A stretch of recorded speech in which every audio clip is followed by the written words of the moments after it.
ನಮಸ್ತೆ. 16/4/2025 ಬುಧವಾರ ಕೃಷ್ಣ ಪಕ್ಷ. ಇವತ್ತಿನ ವಿಶೇಷಗಳನ್ನ ನೋಡೋಣ. ಇವತ್ತು ತೃತೀಯ ತಿಥಿ ಇದೆ. ಮಧ್ಯಾಹ್ನ 1:17:15 ಕಾಮನ್ ಆಗಿ ತೃತೀಯ ತಿಥಿಯಲ್ಲಿ ಶುಭ ಕಾರ್ಯಗಳು ಮಾಡಬಹುದು. ಅದೇ ಥರ ಇವತ್ತು ಅನುರಾಧ ನಕ್ಷತ್ರ ಬೆಳಿಗ್ಗೆ 6:16 ರಾತ್ರಿ 5 ಗಂಟೆ ಇಲ್ಲ 12 ಗಂಟೆ ಎಲ್ಲ ದಾಟಿ 5 ಗಂಟೆ ಬೆಳಗಿನ ಜಾವ 54:52 ಅನುರಾಧ ನಕ್ಷತ್ರ ಇದೆ. ಆ ನಂತರ ಜ್ಯೇಷ್ಠ ನಕ್ಷತ್ರ ಬರುತ್ತದೆ. ಬೆಳಗ್ಗೆಯಿಂದ ಬೆಳಗಿನ ಜಾವದವರೆಗೂ ಸೌಮ್ಯ ಸಿದ್ಧಿ ಶುಭವಾಗಿದೆ, ಆದ್ದರಿಂದ ಅನುಕೂಲವಿದೆ ಅಂತ. ಆ ನಂತರ ಬರೋದು ಜ್ಯೇಷ್ಠ ನಕ್ಷತ್ರ, ಕಾರ್ಯಸಿದ್ಧಿ ಮತ್ತು ಸ್ವಲ್ಪ ಧನವ್ಯಯ. ಅದೇನು ದೊಡ್ಡ ವಿಷಯ ಅಲ್ಲ, ಅದು ಕೂಡ ಬೆಳಗಿನ ಜಾವನೇ. ಹಂಗಾಗಿ ಇವತ್ತಿನ ದಿನ ಶುಭಕರವಾಗಿದೆ. ಆದರೆ ತೃತೀಯ ತಿಥಿ ಮಧ್ಯಾಹ್ನ 1:18 ಮುಗಿಯೋದರಿಂದ ಆ ನಂತರ ಬರೋದು ಚತುರ್ಥಿ, 4ನೇ ತಿಥಿ. ಇವತ್ತು ಬಂದಿರುವಂಥ ಚತುರ್ಥಿ ಹೆಸರು ವಿಕಟ ಸಂಕಷ್ಟಿ ಚತುರ್ಥಿ ಇಂಥ ಹೆಸರು. ಮಹಾಗಣಪತಿಯನ್ನು ಪೂಜೆ ಮಾಡಿಕೊಳ್ಳಿ. ಮತ್ತಷ್ಟು ವಿಶೇಷಗಳನ್ನ ಇವತ್ತು ನೋಡೋಣ.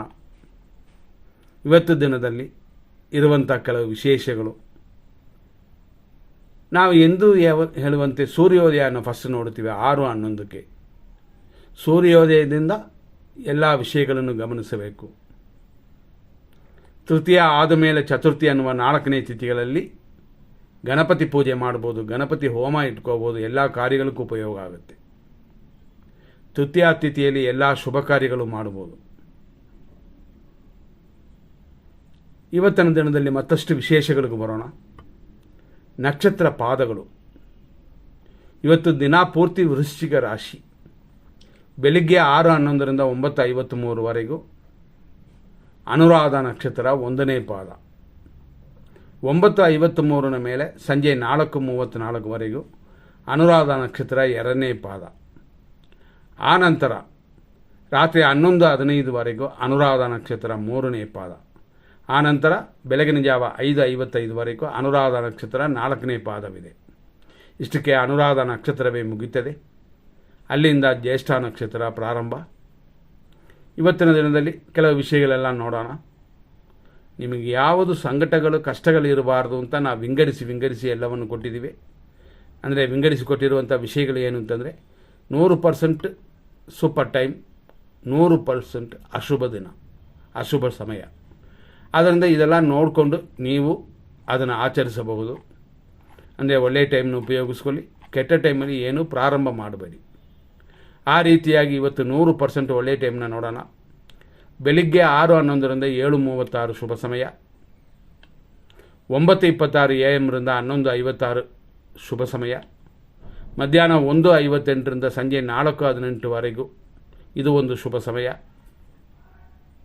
ಸಂಜೆ 6:23 ಬೆಳಗಿನ ಜಾವ 4:37 ಶುಭ ಸಮಯ. ಆ ನಂತರ ಬೆಳಗಿನ ಜಾವ ಅಂದರೆ 6 ಗಂಟೆ 6 6:11 ಶುಭ ಸಮಯ.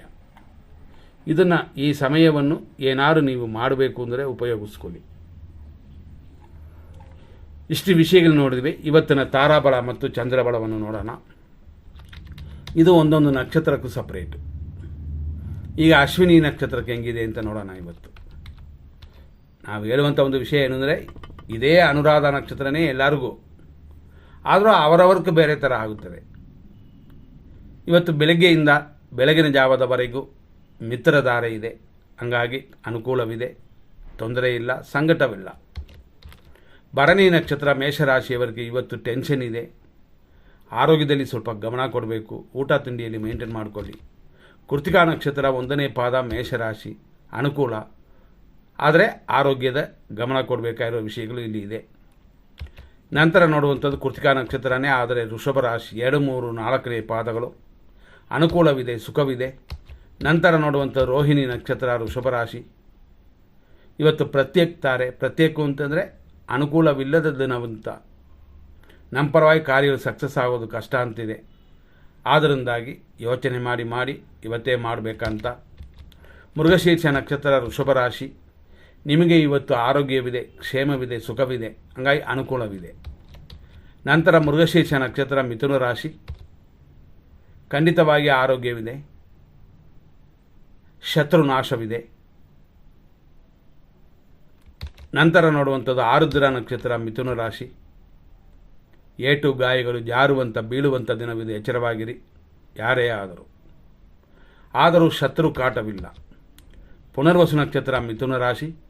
ನಿಮಗೆ ಇವತ್ತು ಸಂಪತ್ತು ಉಂಟು, ಅಂದರೆ ಅನುಕೂಲದ ಉಂಟು, ಹಣಕಾಸು ವರಮಾನ ಹೆಚ್ಚಾಗುತ್ತದೆ, ಸರಿಯಾಗಿ ಉಪಯೋಗಿಸ್ಕೊಳ್ಳಿ. ಪುನರ್ವಸು ನಕ್ಷತ್ರ ಕರ್ಕಾಟಕ ರಾಶಿ.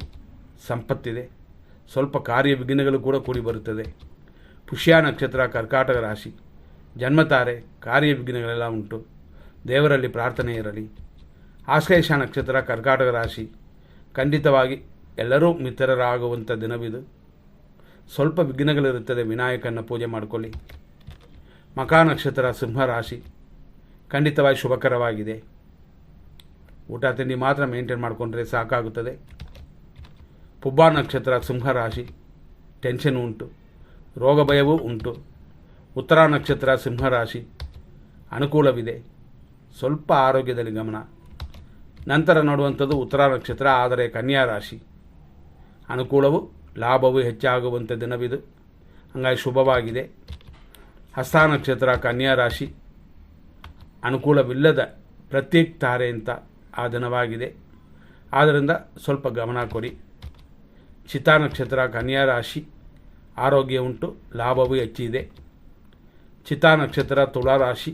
ಆರೋಗ್ಯವಿದೆ, ಆದರೆ ಧನಹಾನಿ ಅಂತ ಬರೋದರಿಂದ ಹಣಕಾಸಿನ ವಿಷಯದಲ್ಲಿ ಖಂಡಿತವಾಗಿ ಎಚ್ಚರವಾಗಿರಿ. ಸ್ವಾತಿ ನಕ್ಷತ್ರ ತುಳಾ ರಾಶಿ. ನಿಮಗೆ ಏಟು ಗಾಯಗಳಾಗುವಂಥ, ಧನಹಾನಿ ಬರುವಂಥದ್ದು, ನಾನಾ ರೀತಿಯಲ್ಲಿ ವೇಸ್ಟ್ ಖರ್ಚುಗಳಾಗುವಂಥ ದಿನವಿದೆ, ಎಚ್ಚರ. ವಿಶಾಖ ನಕ್ಷತ್ರ ತುಳಾ ರಾಶಿ. ಸಂಪತ್ತು, ಅಂದರೆ ವರಮಾನಕ್ಕಾದ ದಾರಿಯನ್ನು ಮಾಡ್ಬೋದು. ನಂತರ ನೋಡುವಂಥದ್ದು ವಿಶಾಖ ನಕ್ಷತ್ರ ವೃಶ್ಚಿಕ ರಾಶಿ. ಸಂಪತ್ತಿದೆ, ಅಂದರೆ ವರಮಾನವಿದೆ, ಆರೋಗ್ಯದಲ್ಲಿ ಚೇತರಿಸ್ಕೊಳ್ತೀರಾ.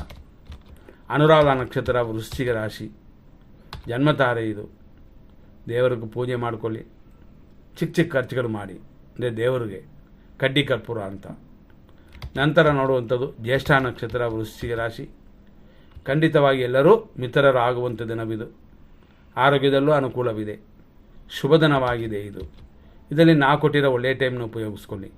ಮೂಲ ನಕ್ಷತ್ರ ಧನುಸು ರಾಶಿ. ಮಿತ್ರಧಾರೆ, ಪರಮ ಮಿತ್ರಧಾರೆ ಅಂತ ಇವತ್ತು ದಿನ ಪೂರ್ತಿ ಚೆನ್ನಾಗಿದೆ. ಚಿಕ್ಕ ಖರ್ಚುಗಳು ಬರುತ್ತದೆ, ಅದನ್ನು ಮೇಂಟೈನ್ ಮಾಡಿಕೊಂಡ್ರೆ ಸಾಕಾಗುತ್ತದೆ. ನಂತರ ಪೂರ್ವಾಷಾಢ ನಕ್ಷತ್ರ ಧನುಸು ರಾಶಿ. ಟೆನ್ಷನ್ ಇದೆ, ಧನ ವ್ಯಯವಿದೆ, ಆದ್ದರಿಂದ ಒಳ್ಳೆಯ ದಿನ ಅಂತ ಹೇಳೋಕ್ಕಾಗಿಲ್ಲ, ಹೆಚ್ಚಿನ ಗಮನ ಕೊಟ್ಕೋಬೇಕು. ಉತ್ತರಾಷಾಢ ನಕ್ಷತ್ರ ಧನುಸು ರಾಶಿ. ಅನುಕೂಲ, ಸ್ವಲ್ಪ ವ್ಯಯವಿದೆ. ಉತ್ತರಾಷಾಢ ನಕ್ಷತ್ರ ಮಕರ ರಾಶಿ. ನಿಮಗೆ ಹೆಂಗಿದೆ ಅಂತ ಇವತ್ತು ನೋಡೋಣ. ಅನುಕೂಲವಿದೆ, ಇಷ್ಟಾರ್ಥ ಸಿದ್ಧಿ ಇದೆ, ಅಂದರೆ ಯಾವುದೇ ಬೇಡ್ಕೊಂಡ್ರು ಯಾವತ್ತೋ ಕೇಳ್ಕೊಂಡ್ರು ಅದೆಲ್ಲ ಇವತ್ತು ಸಿಗುತ್ತದೆ. ಹಂಗಾಗಿ ನಿಮ್ಮವರ ಹತ್ರ, ತಂದೆ ತಾಯಿಗಳ ಹತ್ರ ಕೇಳ್ಬೋದು. ಒಳ್ಳೆಯ ದಿನವಿದು. ನಂತರ ನೋಡುವಂಥ ಶ್ರವಣ ನಕ್ಷತ್ರ ಮಕರ ರಾಶಿ. ಅಪಾಯ, ಎಚ್ಚರವಾಗಿರಿ, ಯಾಕೆಂದರೆ ಶುಭ ಸಮಯವಲ್ಲ.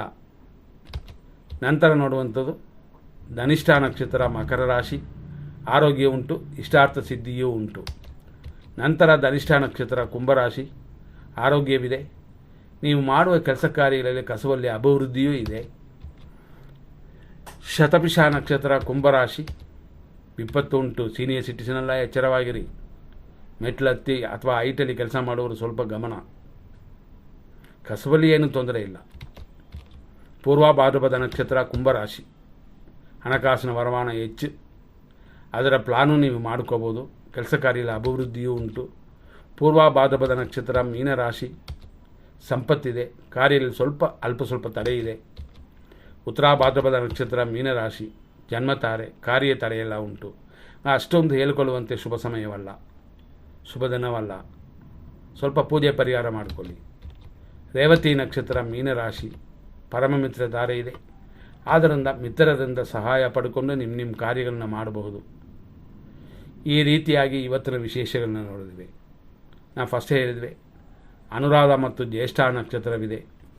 ಹಂಗಾಗಿ ಶುಭವಾಗಿದೆ ಅಂತ ಒಂದು ಕಡೆ ತಗೊಂಡ್ರೂ ಕೂಡ 4ನೇ ತಿಥಿಯಾದ ತೃತೀಯ ಮುಗಿದು ಚತುರ್ಥಿ ಬಂದಾಗ ಮಾತ್ರ ಸ್ವಲ್ಪ ಗಣಪತಿ ಪೂಜೆ ಮಾಡಿಕೊಳ್ಳಿ. ಇಷ್ಟೆಲ್ಲ ವಿಶೇಷಗಳನ್ನ ನೋಡಿಕೊಂಡು ನಿಮ್ಮ ಕಾರ್ಯಗಳಲ್ಲಿ ಸಕ್ಸಸ್ ಮಾಡಿಸ್ಕೊಳ್ಳಿ. ನಾವು ಕೊಟ್ಟಿರುವಂಥ ಶುಭ ಸಮಯವನ್ನು ಉಪಯೋಗಿಸ್ಕೊಂಡು ಕಾರ್ಯಗಳನ್ನ ಮಾಡಿ.